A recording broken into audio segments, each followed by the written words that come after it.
Welcome, dear friends, to a magical journey into the mysterious deeps of the underworld.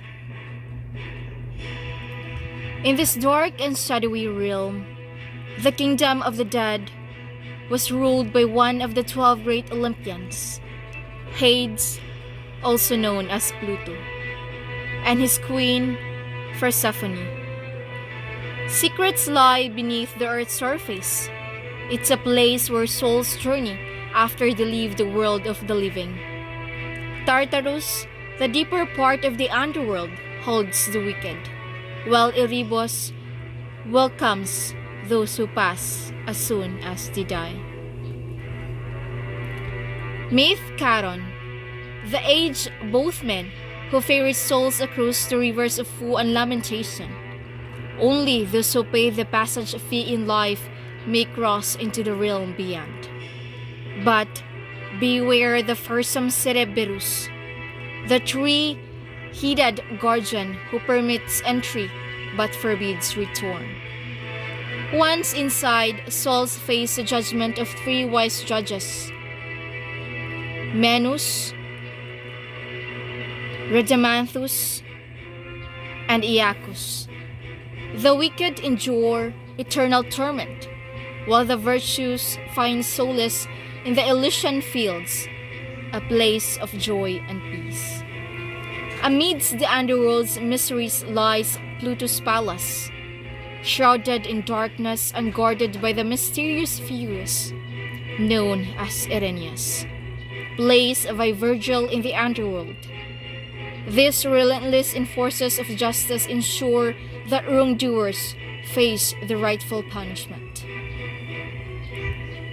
And in this realm of shadows, Sleep and his brother Death reside, while dreams drift through whispering tales to those above.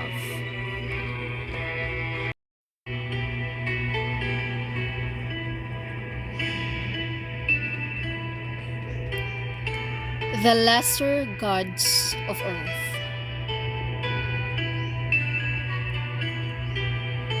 Earth herself was called the All-Mother, but she was not really a divinity. She was never separated from the actual Earth and personified. The goddess of the corn, Demeter, also known as Ceres, a daughter of Cronus and Rhea, and the god of the vine, Dionysus, also called Bacchus, were the supreme deities of the earth and of great importance in Greek. We also have Pan. Pan was the chief. He was Hermes' son, a noisy, merry god. The Homeric hymn in his honor calls him. But he was part animal too, with a goat's horns and a goat's hoofs instead of feet. He was the goatherd's god and the shepherd's god, and also the gay companion of the woodland nymphs when all they dance. Selenus was sometimes said to be Pan's son, sometimes his brother, a son of Hermes. He was a jovial fat old man who usually rode an ass because he was too drunk to walk. He is associated with Bacchus as well as with Pan.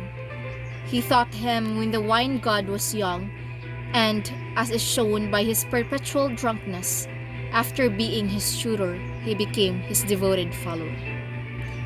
Beside these gods of the earth, there was a very famous and very popular pair of brothers.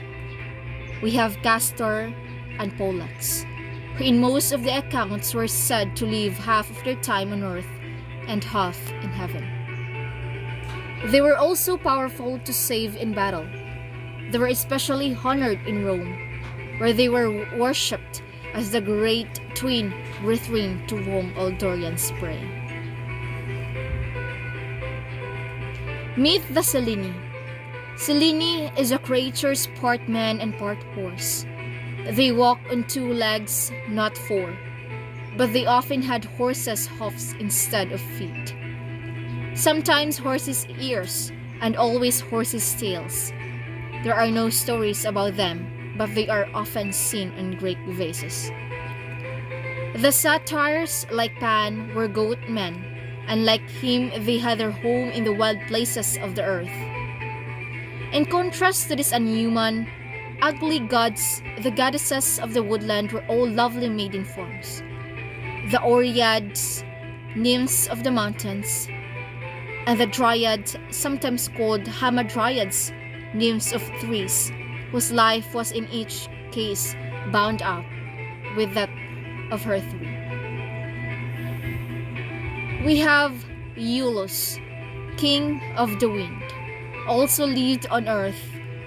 An island, Iola, was his home.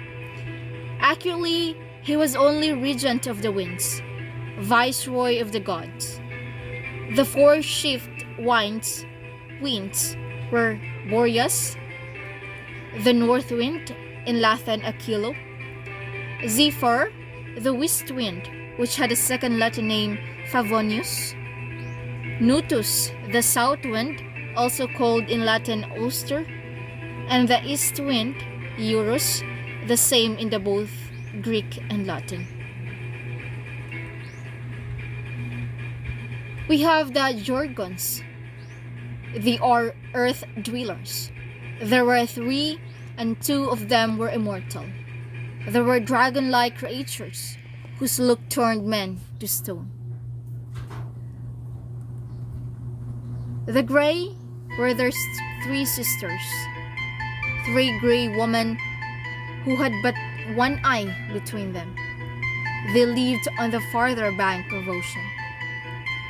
We also have the Sirens, lived on an island in the sea. They had an enchanting voices, and their singing lured sailors through death. It was not known what they looked like, for no one saw them ever return. Those are the lesser gods of earth.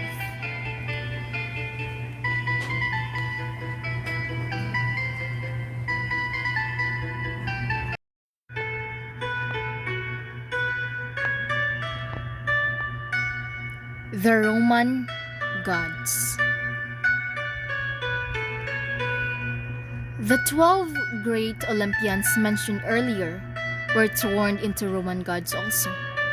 The influence of Greek art and literature became so powerful in Rome that ancient Roman deities were changed to resemble the corresponding Greek gods. Most of them, however, in Rome had Roman names. These were Zeus as Jupiter, Hera as Juno,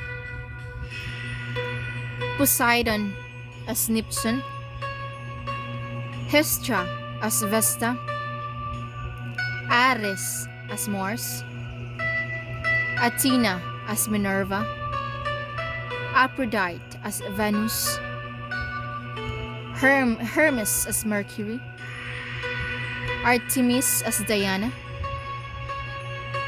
Hephaestus as Vulcan, and Demeter as Ceres. Two keep their Greek names, Apollo and Pluto, but the latter was never called Hades, as was usual in Greece. Bacchus, never Dionysus, was the name of the wine god, who had also a Latin name, Liber. The most prominent and revered of them all were the Lares and Penates. Every human Roman family had a Lar, who was the spirit of an ancestor, and several Penates, gods of the hearth and guardians of the storehouse. They were the family's own gods, belonging only to it, really the most important part of it, the protectors and defenders of the entire household.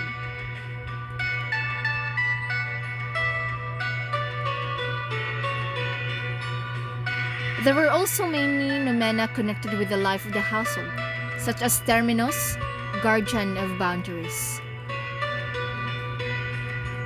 We also have Priapus, cause of fertility. We also have Pales, strengthener of cattle. We have Sylvanus, helper of plowmen and woodcutters. We also have Saturn. He was originally one of the noumena, the protector of the sowers and the seed, as his wife Ops was a harvest helper. We have Janus too. He was originally one of the noumena, the god of good beginnings, which are sure to result in good endings. He became personified to a certain degree. His chief temple in Rome ran east and west, where the day begins and ends, and had two doors, between which stood his statue, with two faces, one young and one old. We also have Faunus. He was Saturn's grandson. He was a sort of Roman Pan, a rustic god. He was a prophet too, and spoke to men in their dreams. We have the Quirinus. Quirinus was the name of the deified Romulus, the founder of the Rome. The Fauns were human sorors. The Manus were the spirits of the god dead in Hades. Sometimes they were regarded as divine and worshipped. The Lemurius or larvae were the spirits of the wicked, dead, and were greatly feared.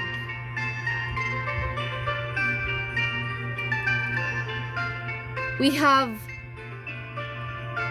the Kamini, began as useful and practical goddesses who cared for springs and wells and cured diseases and foretold the future. We have Lucina, who was sometimes regarded as a Roman Elatea, the goddess of childbirth, but usually the name is used as an epithet of both Juno and Diana. Pomona and Vertumnus began as noumena, as power protecting orchids and gardens. But they were personified later, and a story was told about how they fell in love with each other. And those are the Roman gods.